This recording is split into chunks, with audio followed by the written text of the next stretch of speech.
kebiasaan yang dia lihat ibunya, bapaknya, kakaknya, saudaranya pada nggak makan sayur, jadi dia nggak kenal dengan sayur gitu. Atau memang ada masalah di anak ini. Masalah dibagi lagi, masalah fisik atau masalah psikis. Masalah fisik macam-macam. Kalau masalah psikis biasanya kaitannya dengan trauma.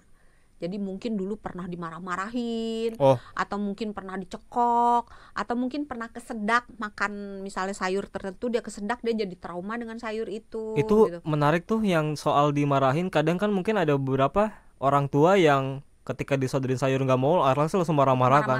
Itu bisa malah pisau bermata dua. Mungkin untuk beberapa anak malah membuat anak itu jadi makan sayur, pada beberapa anak malah nggak mau makan sayur.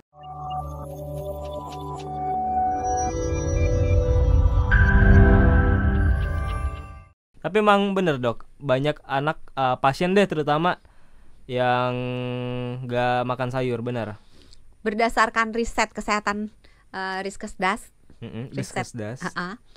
itu 93,6% orang Indonesia tidak suka makan sayur. Termasuk saya. Jadi kalau sahabat Sonora dari 10 pendengar itu 9 lebih gitu nggak suka makan sayur. Dan biasanya kalau orang-orang dewasa yang gak suka makan sayur itu biasanya kebiasaan dari kecil ya? Bisa iya, bisa tidak. Jadi memang harus dan bisa terbalik.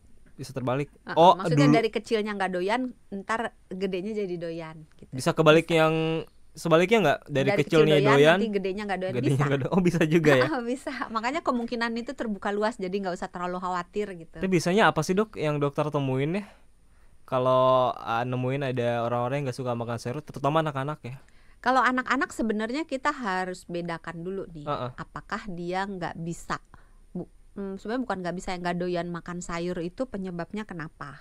Apakah memang ya nggak ada sayurnya, atau kalau sayurnya ada nggak enak, emaknya nggak bisa masak kayak gue.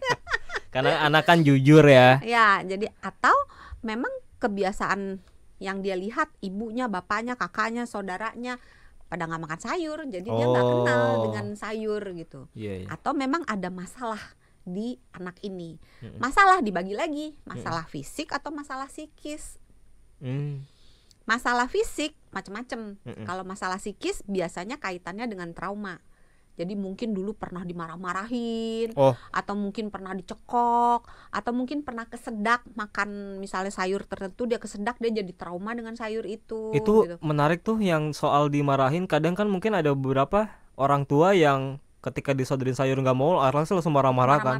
Itu bisa malah pisau bermata dua. Mungkin untuk beberapa anak malah membuat anak itu jadi makan sayur, pada beberapa anak malah nggak mau makan sayur. Psikis itu berarti trauma ya. Tadi bisa macam-macam kesedak. Atau memang anaknya bisa aja misalnya cari perhatian, karena setiap kali dia nggak mau makan sayur, terus orang tuanya sibuk, ayolah bujuk bisa aja misalnya. Jadi harus dibedakan dulu. Kalau yang masalah fisik bisa dari giginya. Kadang-kadang orang suruh, oh dia mah ini aja, emaknya kurang galak gitu kan. Emaknya mesti dapat suster falak gitu kan. Suster falak. Emang lagi ada filmnya tuh ya, Conjuring ya. Iya. Jadi kalau misalnya giginya itu ada yang rusak, kalau sayurnya itu nyelip-nyelip di gigi misalnya, atau sayurnya keras kena si bagian gigi yang rusak, anaknya kan kesakitan. Jadi anaknya mungkin bisa menolak. Atau misalnya ada sebenarnya bukan kelainan ya. Jadi di seluruh dunia ini orang dibagi jadi 3 berdasarkan gen rasa. Jadi bagaimana kita mengecap sebuah rasa, kita punya 5 rasa. Iya. Coba apa? Manis, bukan asin. Rasa rindu, rasa benci, bukan ya? Lain. Manis, asin, asem. Enak rasanya. Nano. Pahit. Satu lagi? Asam, pahit, manis, asin, umami. Umami itu gurih. Iya gurih. Terus sekarang sedang ada wacana akan ada rasa yang ke-6. Apa tuh? Lemak. Ini beneran. Serius? Iya. Lemak jadi rasa akhirnya sekarang. Baru wacana ya. Tapi belum. Tapi akan mulai banyak gerakan untuk menjadikan lemak, fat sebagai salah satu dari. Karena kan sampai ada bumbu makanan juga ada kan rasa lemak. Rasa yang ke-6 gitu. Nah, ketika kita mengkonsumsi sesuatu, ada bagian dari lidah kita yang bentuknya kayak jamur. Kalau kita melet, ada jamur, ada tonjolan-tonjolan kecil, bintil-bintil kecil. Oh iya. Di dalam bintil-bintil itu ada ujung-ujung saraf. Nah, ketika makanan masuk, makanan itu akan bercampur dengan ludah. Nah, air ludah yang membawa si makanan ini akan ditangkap oleh ujung-ujung saraf yang ada di taste bud, di kuncup pengecap. Akan mengirimkan sinyal ke otak untuk memberitahu, oh ini rasanya asin, oh ini rasanya manis, oh ini rasanya masih marah gitu. Jadi rasa-rasa itu tuh kok masih marah? Dari tadi asin, asem, marah. Iya, nah rasa-rasa itu akan dikirim ke otak dan diterjemahkan, dipersepsikan sebagai rasa. Oke.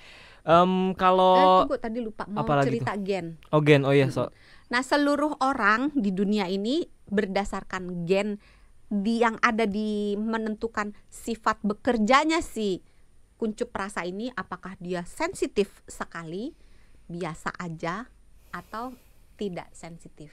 Nah, itu kita kalau yang sensitif sekali, dia kita sebut sebagai super taster. Super taster, average, non taster. Nah, yang sensitif banget ini yang jadi masalah. Biasanya sensitifnya itu terhadap rasa yang pahit. Sayuran, which is semua, kopi, teh, wine, itu kan pahit, alkohol gitu itu kan pahit. Buat orang yang super taster itu dia merasakan pahitnya itu banget gitu. Nah, itu ada 25% dari populasi dunia yang memiliki gen ini. Si super taster itu artinya dia kalau dikasih sayur juga nolak karena pahit ya kan? Tergantung sayurnya. Tergantung sayurnya. Tergantung sayurnya. Kalau sayurnya ada chemical yang menimbulkan rasa pahit, dia akan merasa pahit. Nah, gennya ini namanya TAS 2R38. Wow, hafal banget ya. Hafal nih baru contekannya. TAS 2R38. Hafal nggak coba? THS 328 2R 38. Ulang lagi nanti segmen selanjutnya nggak hafal pasti. Nah, kalau yang 50% pada umumnya biasa aja. Jadi sensitif sekali tidak, tidak sensitif juga tidak. Kalau yang di bawah itu biasanya nggak sensitif. Tapi kalau anak susah banget makan sayur itu sebenarnya wajar atau bahaya sih? Ya, tergantung dia menolak semua sayur atau hanya menolak sayur tertentu.